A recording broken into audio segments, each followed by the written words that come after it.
ഈ വീഡിയോയിൽ നമ്മൾ ആദ്യമേ തന്നെ ഇന്ത്യയിൽ നടന്ന 2-3 സുപ്രധാന വിഷയങ്ങൾ നോക്കിയിട്ട് ബാക്കിയുള്ള വിഷയങ്ങളിലേക്ക് നമുക്ക് കടക്കാം.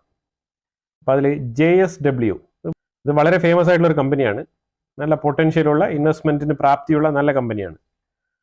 അപ്പോൾ ആ കമ്പനി അൺമാൻഡ് ഏരിയൽ സിസ്റ്റം ആ ഒരു സെക്ഷനിൽ ഏതാണ്ട് 800 കോടി ഇന്ത്യൻ റുപ്പി ഇൻവെസ്റ്റ്മെൻറ്റ് ചെയ്യുകയാണ്. എവിടെയാണെന്ന് ചോദിച്ചാൽ തെലങ്കാന ഗവൺമെൻറ്റുമായിട്ടാണ് ഈ ഒരു കരാർ ഒപ്പിട്ടിരിക്കുന്നത്. വേൾഡ് എക്കണോമിക് ഫോറം ദാവോസിൽ വെച്ച് നടന്നുകൊണ്ടിരിക്കുകയാണ്. അപ്പോൾ ആ ഒരു ഫോറത്തിൽ വെച്ചിട്ടാണ് ഇതിന് ധാരണയായത്. അപ്പോൾ എന്തായാലും ഉറപ്പായിട്ടും ഇന്ത്യക്കുള്ളിൽ തെലങ്കാന സ്റ്റേറ്റിലാണ് ഈ ഒരു JSW എന്ന് പറഞ്ഞ ആ ഒരു കമ്പനി ഇൻവെസ്റ്റ്മെന്റ് നടത്താൻ പോകുന്നത്. ഏതാണ്ട് 800 കോടിയാണ് അപ്രോക്സിമേറ്റ്ലി ഇൻവെസ്റ്റ്മെന്റ് വാല്യൂ എന്ന് പറയുന്നത്. ഇപ്പോൾ 800 കോടി എന്ന് പറഞ്ഞു കഴിഞ്ഞാൽ അത് ഉടനെ തന്നെ ഇമീഡിയറ്റ് ആയിട്ട് 800 കോടി കൊണ്ട് ഇടത്തില്ല. അതിന് ഓരോ ടൈം ലൈൻ ഉണ്ട്. അപ്പോൾ ആ ടൈം ലൈനിൽ പ്രോജക്റ്റ് അനുസരിച്ച് ആ പ്രോജക്റ്റിന്റെ ഓരോ ബേസിക് സ്ട്രക്ചർ ഉണ്ടാവും. അതിനനുസരിച്ച് ഘട്ടം ഘട്ടമായിട്ടായിരിക്കും ആ ഒരു ഇൻവെസ്റ്റ്മെന്റ് വരുന്നത്. പക്ഷെ എന്നിരുന്നാലും തെലങ്കാനയ്ക്ക് ഈ ഒരു ഇൻവെസ്റ്റ്മെന്റ് പോകുന്നു എന്നുള്ളതാണ്. ഓവറോൾ ഇന്ത്യക്കുള്ളിൽ ആ ഒരു ഇൻവെസ്റ്റ്മെന്റ് വരുന്നു എന്നതിൽ നമ്മൾ ഹാപ്പിയാണ്. എന്നാലും കേരളത്തിലില്ല എന്നുള്ളതിലൊരു വിഷമമുണ്ട്. അസ്സാമിന്റെ CM ഹേമന്ത് ബിസ്വാസ് ശർമ്മ പുള്ളി ജപ്പാനിലാണ്. ഇപ്പം ഏതാണ്ട് 160ഓളം ബിസിനസ് ലീഡേഴ്സുമായിട്ട് ചർച്ച നടത്തിക്കൊണ്ടിരിക്കുകയാണ്. അസ്സാമിലേക്ക് കൂടുതൽ ഇൻവെസ്റ്റ്മെന്റുകൾ ക്ഷണിക്കാനും, അതും പ്രത്യേകിച്ച് ഏതൊക്കെ മേഖലകൾ എന്ന് പറഞ്ഞു കഴിഞ്ഞാൽ semi conductor, health care, renewable energy, ഈ ഒരു 3 മേഖലയാണ് ടാർഗറ്റ്. ജപ്പാൻ അതിന് കൃത്യമായിട്ട് നല്ലൊരു സ്ഥലം തന്നെയാണ്. ടെക്നോളജിക്കലി അവർ നല്ല രീതിയിൽ പണ്ട് തൊട്ടേയുള്ള ആൾക്കാരാണ്. അപ്പോൾ അതുകൊണ്ട് ആ ഒരു മേഖലയിൽ ജപ്പാനിൽ നിന്നും ഇൻവെസ്റ്റ്മെന്റ് ആണ് ക്ഷണിക്കുന്നത് പുള്ളി. ഇത് അസ്സാമിലെ, അതായത് ഈസ്റ്റ് സൈഡിൽ കിടക്കുന്ന ആ ഒരു സ്റ്റേറ്റിന്റെ കാര്യമാണ് ഞാൻ പറയുന്നത്. ഇവിടെ കേരളത്തിലുണ്ട് സ്ഥലങ്ങൾ, അവിടെ ഇൻവെസ്റ്റ്മെന്റ് ഒക്കെ ചെയ്യാം. എനിക്ക് തോന്നുന്നു ഇൻവെസ്റ്റ്മെന്റിന് കേരളത്തിനൊരു ലക്കില്ലാന്ന് തോന്നുന്നു. നമ്മുടെ തൊട്ടടുത്ത് കിടക്കുന്ന തമിഴ്നാട്ടിലൊക്കെ ഒരുപാട് ഇൻവെസ്റ്റ്മെന്റുകൾ ഫോക്സ്കോണിന്റെ കമ്പനിയോട് ഉണ്ടെന്നാണ് നമുക്കറിയാൻ കഴിയുന്നത്. അത് കഴിഞ്ഞാൽ നമ്മുടെ എക്സ്റ്റേണൽ അഫയേഴ്സ് മിനിസ്റ്റർ അല്ലെങ്കിൽ ഫോറിൻ മിനിസ്റ്റർ S ജയശങ്കർ പുള്ളി US-ലുണ്ട്. ട്രംപിന്റെ ഇനോഗ്രേഷന് വേണ്ടി പോയതാണ്.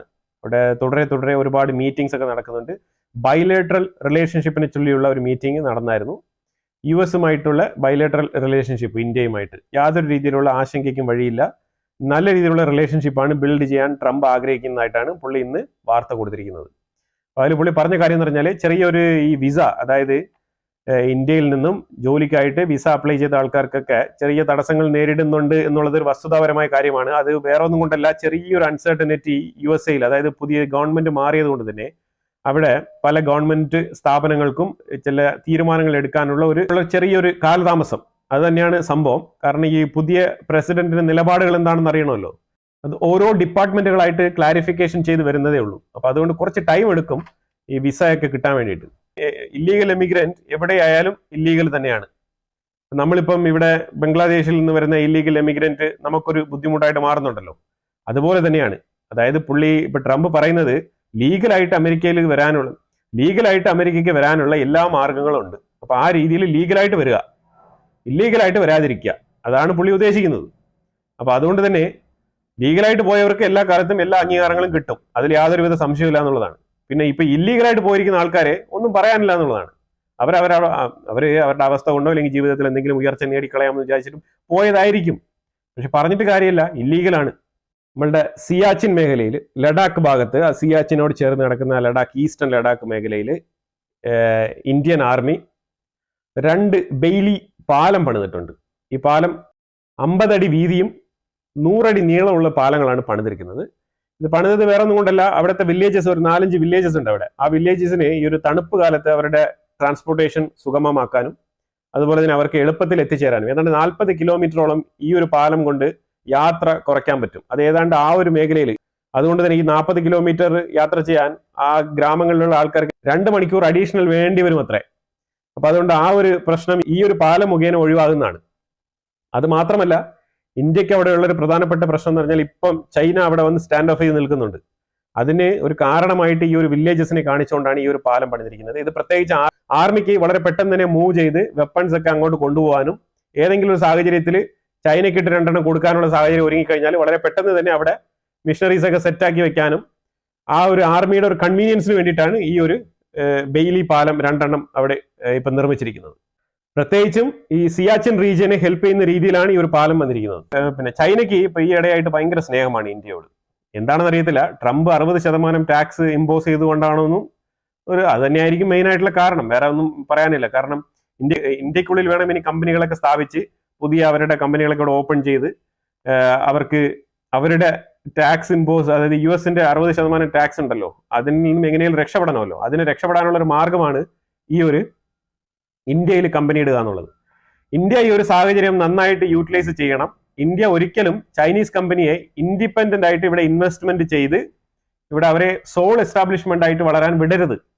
അവരെ ഒരു സോൾ എസ്റ്റാബ്ലിഷ്മെന്റ് ആയിട്ട് വളരാൻ വിട്ടു കഴിഞ്ഞാൽ സംഭവിക്കാൻ പോകുന്നത് നമുക്ക് കിട്ടുന്നത് വെറും 18% GST മാത്രമായിരിക്കും. ബാക്കി എല്ലാം തന്നെ അവർ കൊണ്ടുപോകും. അറ്റ്ലീസ്റ്റ് ചൈനയ്ക്ക് വേണ്ടിയിട്ടെങ്കിലും ഒരു പ്രത്യേക പോളിസി രൂപീകരിക്കേണ്ടതാണ് ഇന്ത്യയിൽ. അല്ലാതെ ഫോറിൻ ഡയറക്റ്റ് ഇൻവെസ്റ്റ്മെന്റ് എന്നൊക്കെ പറഞ്ഞിട്ട് പുതിയതായിട്ട് ഈ വരുന്ന ആൾക്കാർക്ക് ചൈനീസ് കമ്പനികൾക്കൊക്കെ പുതിയ കമ്പനികളൊക്കെ രൂപീകരിക്കാനുള്ള സാഹചര്യമൊക്കെ ഒരുക്കി കഴിഞ്ഞാൽ അവർ ഫുൾ ആൻഡ് ഫുൾ എസ്റ്റാബ്ലിഷ്ഡ് ആയിട്ടുള്ള ഒരു ഫുൾ ഫ്ലഡ്ജ്ഡ് കമ്പനിയായിട്ട് ഇവിടെ നിലനിൽക്കും. നമുക്ക് GST തരും, അവരുടെ തോന്നിയാസം മൊത്തം കാണിക്കും. അതിപ്പോ മൊബൈൽ കമ്പനിയാണ്, ഇപ്പൊ ടെക്നോളജി ആയിരിക്കും ചൈന ഏറ്റവും കൂടുതൽ ഇന്ത്യക്കകത്ത് കൊണ്ടുവരാൻ ഉദ്ദേശിക്കുന്നത്. അങ്ങനെ കൊണ്ടുവരുമ്പോൾ സംഭവിക്കുന്നത് എന്താണ്? ഇന്ത്യക്കുള്ളിലെ കുറെ ഇൻഡിജീനിയസ് ആയിട്ടുള്ള കുറെ ബ്രാൻഡുകളുണ്ട്, അവർക്കൊക്കെ അത് ബുദ്ധിമുട്ടാണ്. അവരത് മാർക്കറ്റിൽ കോമ്പറ്റീഷൻ വരും. ചൈനീസ് കോമ്പറ്റീഷൻ എന്താണ് നമുക്ക് നന്നായിട്ട് അറിയാം. അവർ വളരെ ചീപ്പായിട്ടും വളരെ ഹൈ ക്ലാസ് ആയിട്ടും രണ്ട് തരത്തിലും പല ലെവലിലും പല ക്ലാസിഫിക്കേഷൻസിലും പല തസ്തികകളിലും പ്രോഡക്റ്റ് കൊടുക്കാൻ കേപ്പബിലിറ്റി ഉള്ള മാനുഫാക്ചറിങ് യൂണിറ്റ്സ് ആണ് ചൈനക്കാർ. അപ്പൊ അതുകൊണ്ട് അവരെ ഫുൾ ഫ്ലഡ്ജ് ആയിട്ട് ഒരു സോൾ എസ്റ്റാബ്ലിഷ്മെന്റ് ആയിട്ട് ഇന്ത്യക്കകത്ത് കടത്തിവിടുമ്പോഴത്തേക്കും അത് കുറച്ച് നമ്മൾ ചിന്തിക്കേണ്ടിയിരിക്കുന്നു എന്നുള്ളതാണ് എൻ്റെ ഒരു അഭിപ്രായം. കാരണം ആ രീതിയിലായിരിക്കും അത് നമ്മളുടെ ഇന്ത്യയിലുള്ള ഓൺ ലോക്കൽ പ്രൊഡക്ഷൻസിനെ അഫക്റ്റ് ചെയ്യാൻ പോകുന്നത്. കാരണം അവർ വന്ന് അവരുടെ തരികിട പരിപാടികൾ മൊത്തം കാണിച്ചിട്ട് പോകും. അവസാനം ഇവിടുത്തെ ഒരു ബിസിനസ്മാൻ ഒരു ബിസിനസ് തുടങ്ങിയിട്ട്, ഫോർ എക്സാമ്പിൾ ഒരു മൊബൈൽ കമ്പനി തന്നെ തുടങ്ങി കഴിഞ്ഞാൽ അത് മാനുഫാക്ചറിങ് ചെയ്ത് കൃത്യമായിട്ട് എസ്റ്റാബ്ലിഷ് ചെയ്യാൻ പറ്റാതെ കിടന്ന് ബുദ്ധിമുട്ടേണ്ട അവസ്ഥ വരും. അപ്പൊ അതുകൊണ്ട് തന്നെ ഇനിഷ്യൽ സ്റ്റേജിൽ ഇതൊക്കെ ഇപ്പോഴെന്ന് പറഞ്ഞാൽ ടെക്നോളജി കുറച്ചുകൂടെ ബൂമായി വന്നുകൊണ്ടിരിക്കുന്ന ഒരു സമയമാണ്. ആർട്ടിഫിഷ്യൽ ഇന്റലിജൻസ് ഒക്കെ വന്നുകൊണ്ടിരിക്കുകയാണ്. അപ്പൊ ആ ഒരു സാഹചര്യത്തിൽ ഇന്ത്യൻ ഗവൺമെന്റ് ഈ ചൈനീസ് കടന്നുകയറ്റം അതിനെ ഒരു ലിമിറ്റ് വെച്ച് വേണം. പൂർണ്ണമായിട്ടും ചൈനക്കാരെ ഇന്ത്യക്കുള്ളിൽ വിടണ്ട എന്നല്ല പറയുന്നത്. എന്തെങ്കിലും ഒരു ജോയിന്റ് വെഞ്ചർ, പഴയതുപോലെ തന്നെ ഒരു 52-48, 76-23 ആ ഒരു റേഞ്ചിലൊക്കെ ഒരു ഇന്ത്യൻ പാർട്ട്ണർഷിപ്പോട് കൂടി ഒരു കമ്പനി ഫോം ചെയ്യാൻ അനുവദിക്കുന്നതായിരിക്കും നല്ലത്. 5,000 crore ഒക്കെ ഇൻവെസ്റ്റ് ചെയ്യാൻ വേണ്ടിയിട്ട് വിവോ ഒക്കെ റെഡി ആയിട്ടിരിക്കുകയാണ്. ഒരു പുതിയ ഫാക്ടറി എന്തോ ഓപ്പൺ ചെയ്യാൻ വേണ്ടിയിരിക്കുകയാണ്. ആ രീതിയിലൊക്കെയാണ് വാർത്തകൾ വരുന്നത്. അപ്പൊ അതുകൊണ്ട് അതിലൊക്കെ നമ്മൾ വളരെ കൃത്യനിഷ്ഠത പുലർത്തി വേണം മുന്നോട്ട് പോകാൻ. കാരണം പണമിടപാടാണ്, അതുകൊണ്ട് കച്ചവടമാണ്. കാര്യങ്ങൾ ആ രീതിയിൽ മുന്നോട്ട് കൊണ്ടുപോകുന്നതായിരിക്കും നല്ലത്. ചൈനീസ് ഫോറിൻ മിനിസ്ട്രിയുടെ സ്പോക്സ് പേഴ്സൺ ഗുവോ ജിയാക്കുൻ പറഞ്ഞിരിക്കുന്നത് ഇന്ത്യയും ചൈനയും തമ്മിൽ നല്ലൊരു എക്കണോമിക് ടൈപ്പ് വേണം എന്നാണ് പറഞ്ഞിരിക്കുന്നത്. ഇന്നലെ ഞാനൊരു വാർത്ത പറഞ്ഞിട്ടുണ്ടായിരുന്നു. അതിനകത്ത് പുള്ളി പറഞ്ഞിരിക്കുന്നത് ബോർഡർ ഇഷ്യൂവിൽ ഒരു കൺസെഷനിൽ എത്തണം എന്നാണ്.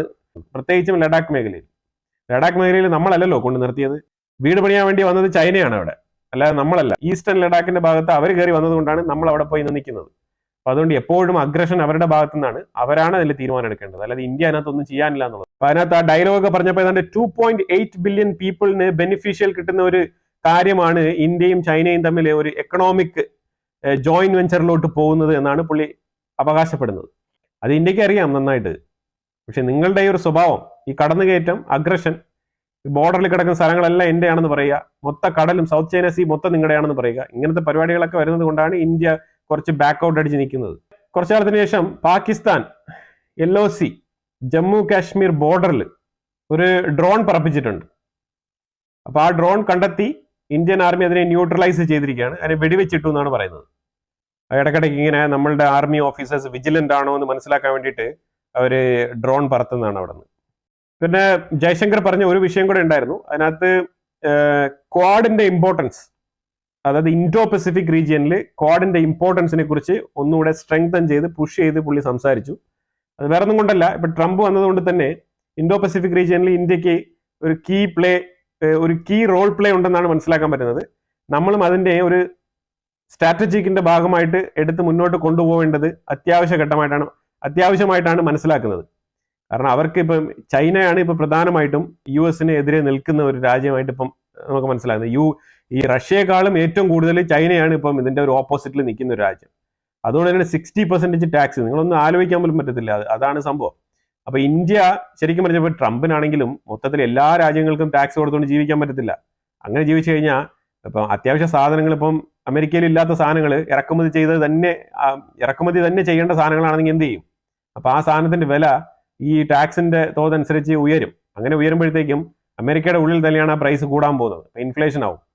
അപ്പോൾ അതുകൊണ്ടൊക്കെ ചൈനയ്ക്ക് ഒരു സൈഡിൽ ടാക്സ് കൊടുക്കണം എന്നുണ്ടെങ്കിൽ ഇന്ത്യക്ക് ടാക്സ് കൊടുക്കാതിരിക്കണം, അല്ലാതെ അതിൽ വേറൊരു മാർഗ്ഗമില്ല എന്നുള്ളതാണ്. അതുകൊണ്ട് ഇന്ത്യ വളരെ സ്ട്രോങ് ആയിട്ട് തന്നെ മുന്നോട്ട് പോവാം. നമുക്ക് എടുക്കേണ്ട തീരുമാനങ്ങൾ തീർച്ചയായിട്ടും നമ്മൾ എടുക്കും, സ്ട്രോങ് ആയിട്ട് തന്നെ എടുക്കും. പക്ഷേ എല്ലാ രാജ്യങ്ങൾക്കും ടാക്സ് കൊടുക്കുന്ന പോലെ ഇന്ത്യക്ക് ടാക്സ് കൊടുക്കാൻ പറ്റത്തില്ല എന്നുള്ളതാണ്. പക്ഷെ എന്നാൽ ഇന്ത്യ കൂടുതൽ സാധനങ്ങൾ, പ്രൊഡക്ടിവിറ്റി കൂടുതലാണ്. ഇന്ത്യ കൂടുതൽ പ്രൊഡക്ടിവിറ്റിയിൽ ശ്രദ്ധിക്കുകയും കൂടുതൽ പ്രൊഡക്ഷൻ ആൻഡ് മാനുഫാക്ചറിങ് യൂണിറ്റുകൾ ഫോക്കസ് ചെയ്ത് ഉൽപാദനം വർദ്ധിപ്പിക്കുക എന്നുള്ളതാണ്. എന്നാൽ മാത്രമേ നമുക്ക് കൂടുതൽ കയറ്റി അയക്കാൻ പറ്റൂ. എക്സ്പോർട്ട് കൂടുതൽ നടന്നാൽ മാത്രമേ നമുക്ക് ഏറ്റവും കൂടുതൽ വരുമാനം ഉണ്ടാവുള്ളൂ. എന്നാൽ മാത്രമേ നമുക്ക് ഒരു ഡെഫിസിറ്റ്, ഇമ്പോർട്ട് എക്സ്പോർട്ട് ഡെഫിസിറ്റിലെ ഒരു ബാലൻസിലേക്ക് എത്താൻ പറ്റും. ഇന്ത്യക്ക് ഒരു ഗുഡ് ന്യൂസ് ഉണ്ട്. ഈ ഗുഡ് ന്യൂസ് എന്ന് പറഞ്ഞാൽ ഏതാണ്ട് 2 ട്രില്യൺ അടുപ്പിച്ചുള്ള ഒരു എമൗണ്ട് റുപ്പീസ് ആണ് കേട്ടോ. 2.11 lakh crore അതാണ് നമ്മളുടെ ഈ ഒരു 2023-24 ഫിസിക്കൽ ഇയറിന്റെ ഇന്ത്യക്ക് കിട്ടാൻ പോകുന്ന പ്രോഫിറ്റ്. ഇന്ത്യ പല മേഖലകളിൽ ഇൻവെസ്റ്റ് ചെയ്തിട്ടുണ്ടാവും. പ്രത്യേകിച്ച് അതിനകത്ത് IDBI അതേപോലെ ICICI ഇങ്ങനെ 2 സൈഡിലുള്ള ഒരു ഇൻവെസ്റ്റ്മെന്റിന്റെ പ്രോഫിറ്റ് ആയിട്ടാണ് ഇന്ത്യക്ക് ഈ ഒരു ഡിവിഡൻഡ് വരുന്നത്. ഏതാണ്ട് ഇത് 2.11 ലക്ഷം കോടി, ട്രില്യൺ ആണ്. ആ ഒരു എമൗണ്ട് ആണ് ഇത്. ഇതൊരു ബമ്പർ എന്ന് തന്നെ പറയാം. ഇതുവരെ ഇങ്ങനെ ഒരു ഉയർച്ച ഉണ്ടായിട്ടില്ല. ഇങ്ങനെ ഒരു ഉയർന്ന തോതിലുള്ള ഒരു ഡിവിഡൻഡ് ഇന്ത്യക്ക് കിട്ടിയിട്ടില്ല. അപ്പൊ എന്നാൽ RBI ഈ ഒരു ഫണ്ട് റിലീസ് ചെയ്യാനുള്ള തീരുമാനം എടുത്തിരിക്കുകയാണ്. അപ്പൊ അതുകൊണ്ട് എന്താണ് സംഭവിക്കുക എന്ന് പറഞ്ഞാൽ സെൻട്രൽ ഗവൺമെന്റിന് കുറച്ച് ഫണ്ട് വരുന്നുണ്ട്. അപ്പൊ അത് തൽക്കാലമുള്ള ഒരു ടൈറ്റ്നെസ്, ഒരു നമുക്ക് തൽക്കാലം എന്ന് മാത്രമല്ല, ഇത് വളരെ ഹ്യൂജ് ആയിട്ടുള്ള ഒരു എമൗണ്ട് ആണ്. അതുകൊണ്ട് ഇന്ത്യക്ക് കുറച്ചുകൂടെ ഫ്രീ ആയിട്ട് പല മേഖലകളിലും നമുക്ക് അത് ആ പൈസ വിനിയോഗിക്കാൻ കഴിയും എന്നുള്ളതാണ്.